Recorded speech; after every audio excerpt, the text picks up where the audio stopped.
saya Ishanani dan rekan saya Doni Pamungkasyekti.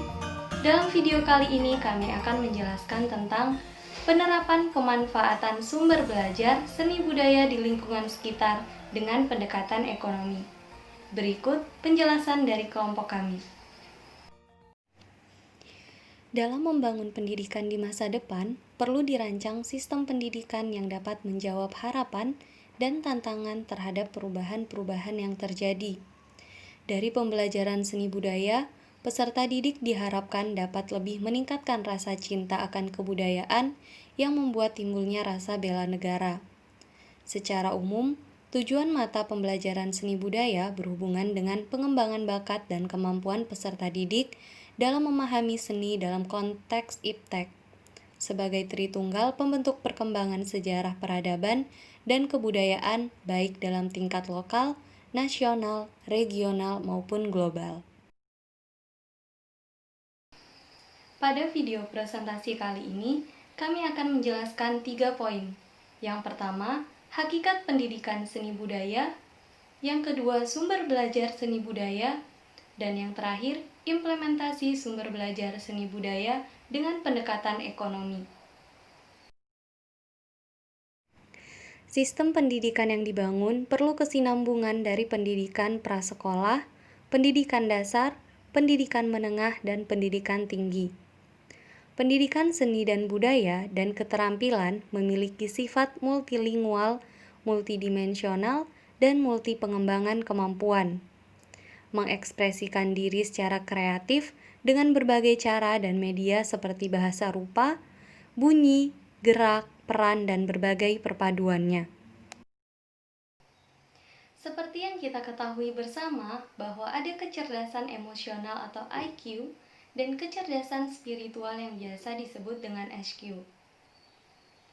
Pendidikan kesenian atau pendidikan yang berdasarkan pada seni berkontribusi secara efektif untuk membentuk dasar multi kecerdasan pada kepribadian anak.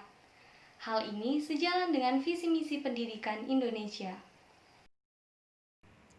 Dari penjelasan tersebut, dapat ditarik kesimpulan bahwa hakikat pendidikan seni budaya harus memperhatikan pemenuhan kebutuhan perkembangan anak, sesuai dengan tujuan pencapaian multi kecerdasan yang terdiri dari kecerdasan interpersonal, visual spasial, musikal, linguistik, logika matematika, dan naturalis, serta kecerdasan adversitas yang meliputi kecerdasan kreativitas, kecerdasan spiritual dan moral, dan kecerdasan emosional. Penjelasan selanjutnya tentang sumber belajar seni budaya, jenis-jenis dan pengembangannya.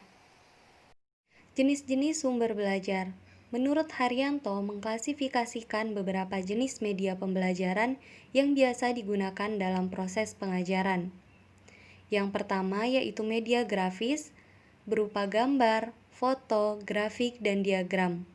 Tujuannya untuk melatih peserta didik menganalisis dan menerjemah arti sebuah gambar.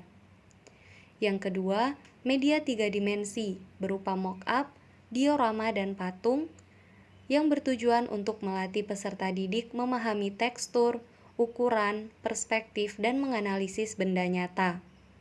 Yang ketiga, media proyeksi, meliputi slide PPT, film strip, dan OHP. Bertujuan untuk mempermudah pemahaman siswa.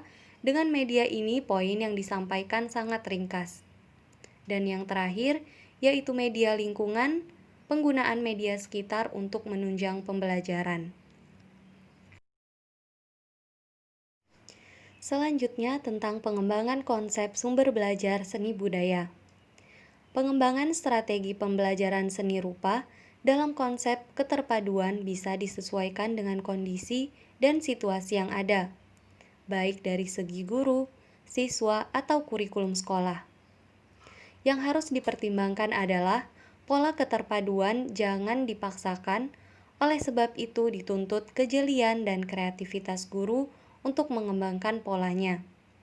Pola keterpaduan bisa dibentuk berdasarkan inti kajian atau pusat minat dalam keterpaduan. Berikut adalah beberapa contoh model pembelajaran seni rupa yang dikembangkan dari model Syafi'i. Berikut beberapa contoh model pembelajaran seni rupa terpadu yang dikembangkan dari model Syafi'i dan Sahari.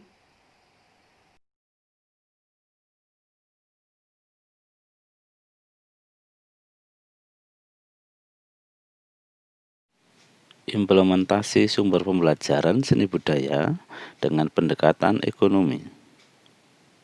Sumber pembelajaran merupakan sarana untuk meningkatkan kegiatan proses belajar mengajar.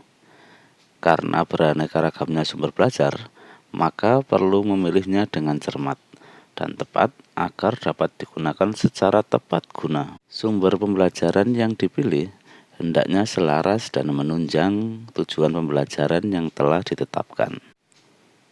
Peranan sumber belajar dalam proses belajar saat ini masih belum optimal. Biasanya, selain guru, sumber belajar lain yang digunakan hanya buku. Itu pun tidak selalu seluruh isi buku tersebut relevan dengan isi dan tujuan kurikulum. Keterbatasan sumber belajar. Keterbatasan dalam penggunaan sumber belajar terjadi karena metode belajar yang utama hanyalah metode ceramah atau kuliah yang verbalistis dan tidak efektif. Menurut Percival dan Ellington tahun 1984, bahwa perhatian yang penuh dalam belajar dengan metode ceramah, attention span, makin lama makin menurun drastis. Misalnya, dalam 50 menit belajar, maka pada awal belajar attention span-nya berkisar antara 12 sampai 15 menit. Kemudian semakin mendekati akhir, turun menjadi 3 sampai 5 menit. Memanfaatkan segala potensi siswa. Implementasi sumber pembelajaran seni budaya sebaiknya menyesuaikan dengan kondisi lingkungan sekolah, dalam hal ini peserta didik. Sebagai pendidik harus jeli memanfaatkan segala potensi yang ada pada lingkungan. Salah satunya dengan pendekatan ekonomi. Dalam proses belajar mengajar, seorang pendidik dapat memanfaatkan berbagai sumber belajar yang sangat dimungkinkan dapat menunjang tercapainya tujuan pengajaran secara efektif dan efisien. Pembelajaran dengan pendekatan ekonomi. Pembelajaran keterampilan perlu dikenalkan kesadaran ekonomi kepada siswa, yaitu dengan adanya profesi seni atau keterampilan tertentu dapat menjadi sumber ekonomi untuk memenuhi kebutuhan hidup di masyarakat. Pembelajaran keterampilan seperti ini diperlukan kunjungan ke galeri, museum, pasar seni, industri kerajinan, restoran, pameran teknologi, dan sejenisnya. Oleh sebab itu, pembelajaran seni kerajinan harus memberikan wawasan yang luas mencakup seni di berbagai daerah, di berbagai kebudayaan, baik kebudayaan Indonesia maupun mancanegara. Pembelajaran keterampilan kerajinan perlu dikenalkan dengan teknologi maju untuk membantu produksi keterampilan. Melalui pembelajaran keterampilan di kelas, selain dikenalkan bentuk keterampilan, juga perlu dikenalkan teknologi untuk membuat produk keterampilan. Misalnya, dalam kerajinan ada peralatan produksi dengan tenaga listrik seperti ketam, gergaji, bor, dan sebagainya. Upaya itu untuk memberikan wawasan teknologi kepada siswa agar tidak gagap teknologi. Salah satu contoh pemanfaatan sumber belajar dalam seni budaya yang menggunakan pendekatan ekonomi adalah siswa diajak untuk mengapresiasi karya dengan berkunjung ke pengrajin lokal yang ada di lingkungan sekitar siswa. Misalnya, pengrajin gerabah. Siswa dikenalkan dengan karya seni terapan dan diminta berlatih proses pembuatan karya, atau mengkritisi karya untuk memperoleh pengalaman seni secara langsung. Siswa diajak untuk memahami produk seni dan kerajinan melalui kegiatan mendeskripsikan karya seni dan kerajinan secara kritis dari apa yang diamati. Proses pembelajaran seni harus melibatkan anak secara langsung beraktivitas seni. Penutup. Pendidikan seni budaya harus memperhatikan pemenuhan kebutuhan perkembangan anak sesuai dengan tujuan pencapaian multi kecerdasan yang terdiri dari kecerdasan interpersonal, visual spasial, musikal, linguistik, logika matematika, naturalis, serta kecerdasan adversitas, kecerdasan kreativitas, kecerdasan spiritual dan moral, dan kecerdasan emosional.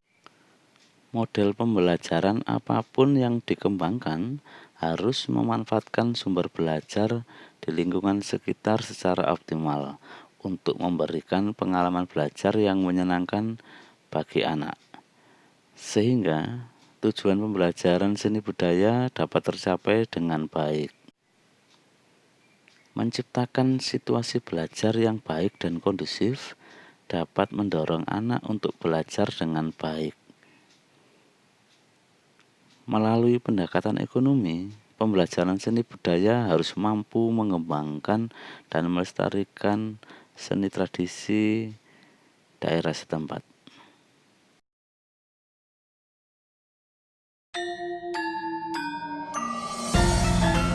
Demikian penjelasan tentang penerapan pemanfaatan sumber belajar seni budaya di lingkungan sekitar dengan pendekatan ekonomi. Apabila teman-teman memiliki pertanyaan ataupun tanggapan, dapat disampaikan melalui kolom komentar di bawah. Saya Isanani dan rekan saya Doni Pamungkas Sekti mengucapkan terima kasih. Wassalamualaikum warahmatullahi wabarakatuh.